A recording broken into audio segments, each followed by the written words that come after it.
Hello', আজি ভিডিঅ'টো পথাৰৰ পৰা আৰম্ভ কৰিছোঁ।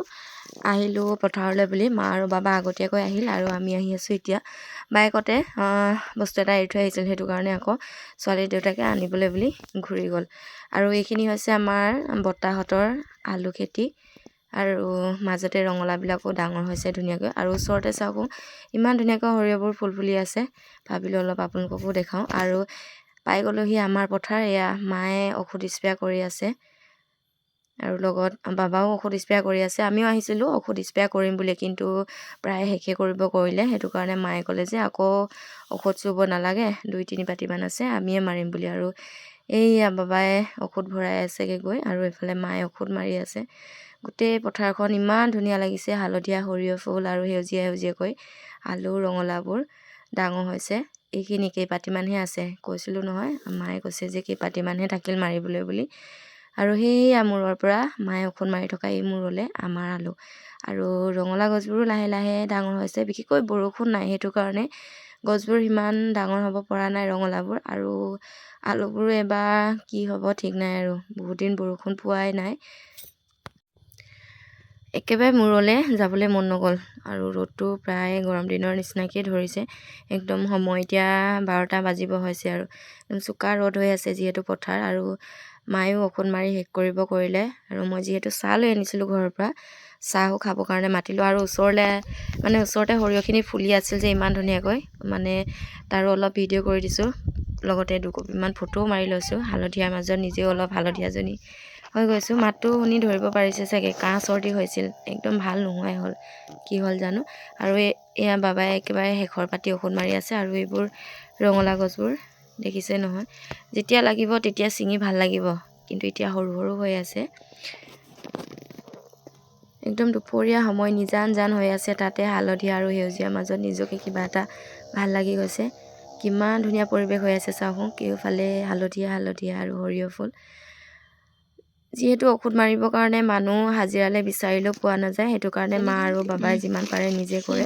আৰু মই দোকানৰ পৰা এয়া বিস্কুট আৰু পপকৰ্ণ কিবাকিবি তেনেকৈ লৈ আনিছিলোঁ, আৰু ঘৰৰ পৰা চাহো বনাই আনিছিলোঁ। অলপ মা আৰু বাবাকো খাবৰ কাৰণে মাতি দিলোঁ, আৰু আমিও খাই ল'লোঁ। এইফালে আহিছিল ঔষধ মাৰিবলৈ বুলি, কিন্তু ঔষধ মৰা নহ'ল, মানে আহি পোৱা দেৰি হৈ গ'ল যে, সেইটো কাৰণে। এতিয়া গৈছোঁ বামৰ পথাৰৰ পৰা দহৰ পথাৰলৈ বুলি, আৰু কৈছোঁ যে সৰিয়হৰ মাজত মোক অলপ ভিডিঅ' কৰি দেচোন বুলি। তাকে নবেটিৰ দেউতাকে অলপ মোকো ভিডিঅ' কৰি দিলে, আৰু গোটেই পথাৰখনৰ পৰিৱেশটো অলপ আপোনালোককো দেখুৱাই দিছে। এয়া আহি পাই গ'লেহি দহৰ পথাৰ, মানে বামৰ পথাৰৰ আলুখিনি ঔষধ মাৰি আছিল মাহঁতে, আৰু দহৰখিনি কেইদিনমানৰ পিছত মাৰিব বোলে।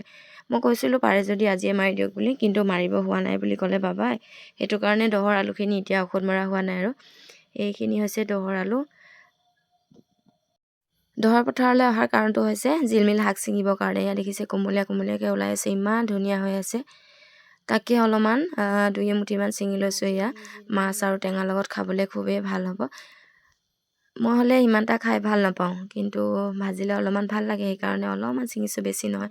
আৰু ওচৰতে মাহঁতে ধনিয়া কৰি থৈ দিছিল, এয়া ধনিয়াও ওলাইছে। আলু খান্দিব দিনত ইয়াৰ পৰাই ধুনীয়াকৈ চব্জিত দিব পৰা হ'ব। আৰু ওচৰতে সৰিয়হ বেছি নহয় অলপমানহে কৰিছিল, আৰু আগবিলাক ইমান ধুনীয়াকৈ কোমলীয়াকৈ ওলাইছিল, লাই শাকৰ নিচিনাকৈ। তাৰে 2-এটামান ছিঙি লৈছোঁ, দেখিছে নহয়। এয়া আপোনালোকে বাৰু এনেদৰে সৰিয়হৰ শাকৰ আগবোৰ খাই নেখায় কমেণ্ট কৰি জনাব দেই। মোৰ হ'লে বইল কৰি খাই খুবেই ভাল লাগে, সেইটো কাৰণে যিমানখিনি কোমলীয়া আগ আছিল গোটেইখিনি ছিঙি ল'লোঁ বুলি ক'লেও বেয়া নহয়, যিহেতু মাহঁতে খাবৰ কাৰণে কৰিছিল। কিন্তু এতিয়া ফুলবোৰ ফুলি গুটি লাগিবলৈ বুলি ৰাখি দিয়া হ'ল, আৰু ইমানখিনি খোৱাটো সম্ভৱ নহয়।